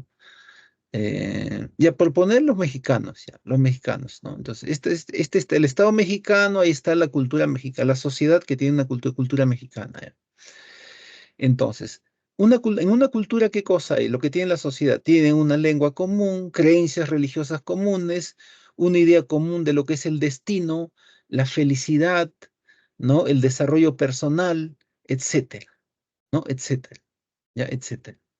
Y en ese seno de la comunidad, aparece la idea de libertad. Esa libertad que aparece ahí es lo que se llama libertad positiva. Libertad positiva. Otros conceptos que aparecen en torno al comunitarismo, bueno, en el caso del Perú, ahí hablamos en general, ¿no? En la sociedad peruana, claro. En realidad la sociedad peruana está constituida de varias sociedades. Así viendo a modo general está la sociedad de la gente de la costa, de la sierra y de la selva, ¿no? O decimos comunidad de la costa, de la sierra y de la selva. Si nos vamos a la selva, hay pequeñas comunidades dentro, ¿no? Dentro. Hay comunidades de la selva que tienen su propia lengua, tienden a desaparecer porque se van a centros urbanos, ¿no? Menos de 5.000 personas. A eso es lo que se llama pequeña comunidad. Pequeña comunidad. Ahí surge el concepto de pequeña comunidad. Ahí también surge el concepto de reconocimiento, ¿no? Que es el otro problema en torno al comunitarismo. Reconocer es aceptar a los otros. Por ejemplo, reconocer es aceptar a la gente que uno ve, no sé, ve de la selva profunda, la ve a veces en Lima, no verla con desprecio, ¿no? Y ese es en principio el reconocimiento, aceptación del otro, del otro. Lo opuesto es, por ejemplo, el racismo, ¿no? Que muchas veces todavía está muy arraigado, pues, ¿no? Sobre todo en Miraflores, San Isidro, ¿no? Y ese es no reconocimiento, no aceptación. Sobre ese asunto del reconocimiento, ¿no? De las comunidades, de las culturas, sobre todo de las minorías, han teorizado Charles Taylor, si revisan separatas pasadas, ¿no? Y Nancy Fraser, ¿ya? Nancy Fraser, ¿no? Nancy Fraser todavía añade el hecho de reconocimiento económico, que es un concepto marxista, ¿no? Por ejemplo, el Estado dice, yo reconozco a Puno, pero ese reconocimiento debe estar acompañado de ayuda económica, ¿no? Ese es el reconocimiento económico. también a partir de ese punto se habla del reconocimiento de no solamente de minorías culturales, sino de minorías, por ejemplo, le llaman minorías sexuales, ¿no? Del grupo LGTB, dice, ¿ya? También ese tema está relacionado, ¿no? Algo de eso habla Charles Taylor, por ejemplo, o Nancy Fraser mismo. El reconocimiento de otras minorías, le llaman, ¿no? Que pertenecen a una comunidad, ¿no? Entonces, en torno a esas ideas es que surge esa corriente política llamada comunitarismo, ¿no? Comunitarismo. Entonces, cuando se hace un Estado, eso es sobre la base de una sociedad que tiene una cultura. Ahora, en el mundo hay muchas culturas, pues, ¿no? Hay lo que se llama pluralidad cultural y hay muchas formas de Estado, ¿no? Unas que se parecen más a otras, ¿no? Ahí se habla de pluralismo, ¿no? Es distinto el Estado saudí que el Estado francés, por ejemplo. Ahora, globalización. Lo que ocurre en cualquier parte del mundo nos afecta, ¿no? Nos afecta. Por ejemplo, cuando empezó la guerra en Ucrania, ¿no? Ellos que no dan trigo a Europa, importan trigo, bueno, el hecho de que se impidiera el paso de los granos determinó la subida del precio del grano a nivel internacional, de una inflación a nivel global. Aquí subió el precio del maíz, subió el precio del pollo, etcétera. Y eso es parte de la globalización. Eso es parte de la globalización. Entonces, hay que comprender que el mundo hay una pluralidad cultural, hay ¿no? Varios estamentos estatales, ¿no? Hay varias formas de Estado, todo está relacionado en el mundo uno contra otro. Los valores, no hay valores globales, ¿no? Los saudíes, por ejemplo, tienen unos valores muy conservadores, ¿no? Muy conservadores, ¿ya? Estados Unidos, que tiene como aliado, bueno, dice que respeta los valores, ¿no? Conservadores de los saudíes. Ahí al menos no hace injerencia, ¿no? Y en respuesta a los saudíes, que también tienen por enemigos a los hutíes, bueno, eh, le dan la mano a los americanos, ¿no? Le dan la mano a los americanos. Entonces, para comprender esto de la democracia, el pluralismo, la era global, el Estado, hay que tomar en cuenta sobre todo los conceptos que manejan los comunitaristas, ¿no? Por eso los hemos referido, ¿no? Hemos estado hablando, ¿no? El comunitarismo es una corriente política que toma como punto de partida el hecho de que un Estado se constituye sobre una base de una sociedad, pero una sociedad tiene una cultura, o incluso como el peruano, hay varios grupos culturales, pues, ¿no? Un grupo humano, ¿no? Por decir la gente de la selva, tiene sus propias lenguas, su propia idea de lo que es la fe, su propia idea de lo que es la libertad, el destino, la felicidad, la libertad. ¿Ya? Entonces, aquí tiene que ver las ideas comunitaristas para comprender este punto. Finalmente está la democracia, ciudadanía y sociedad civil. Ahora, estos conceptos tienen que ver sobre todo con lo que se llama republicanismo, ¿no?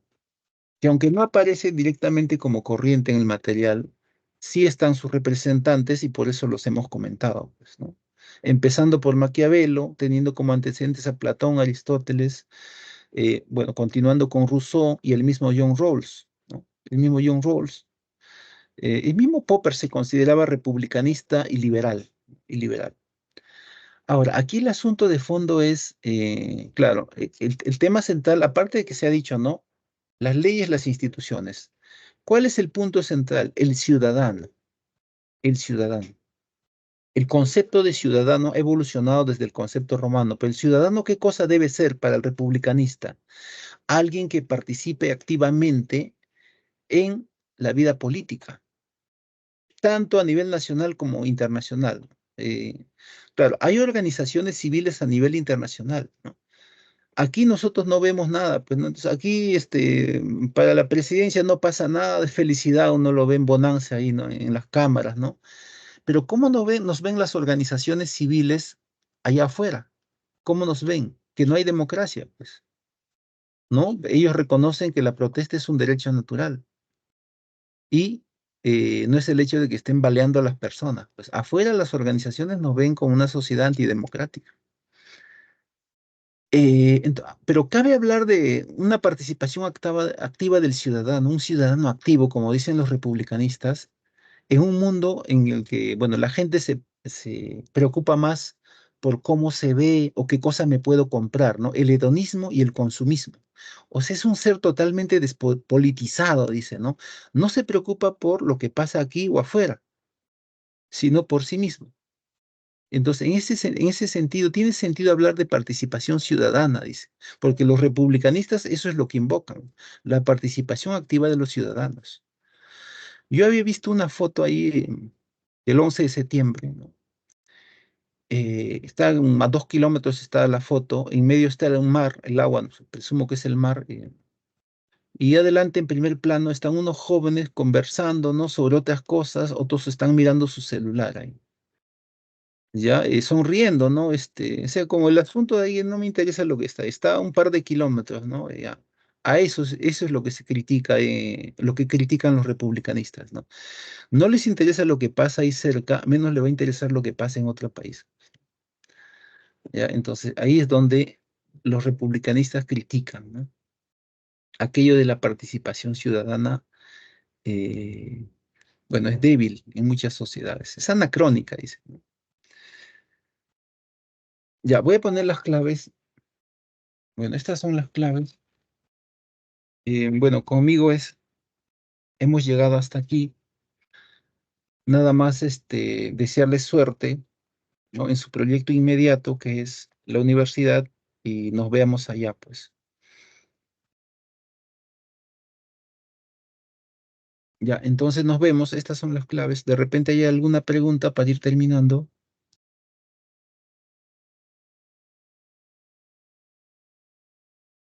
Bueno, ahí está el chat. No se abre el chat. Ah,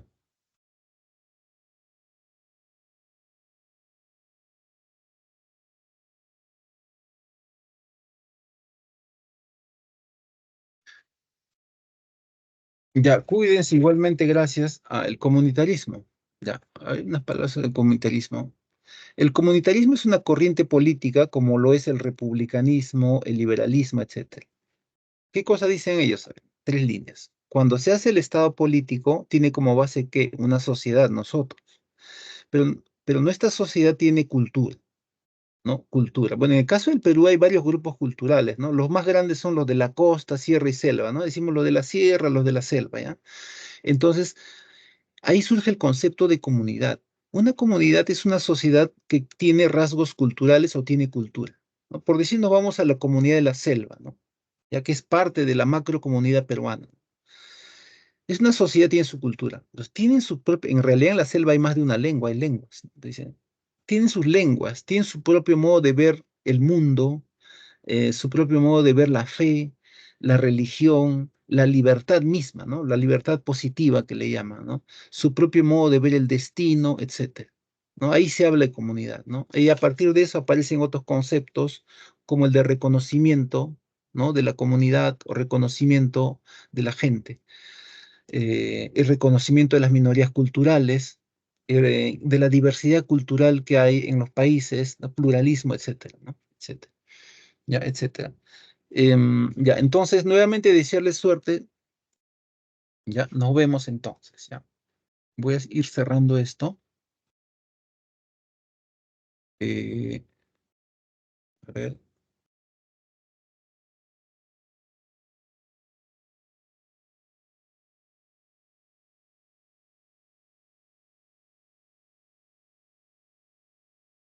Ya, hasta luego, nuevamente suerte, nos vemos, cuídense.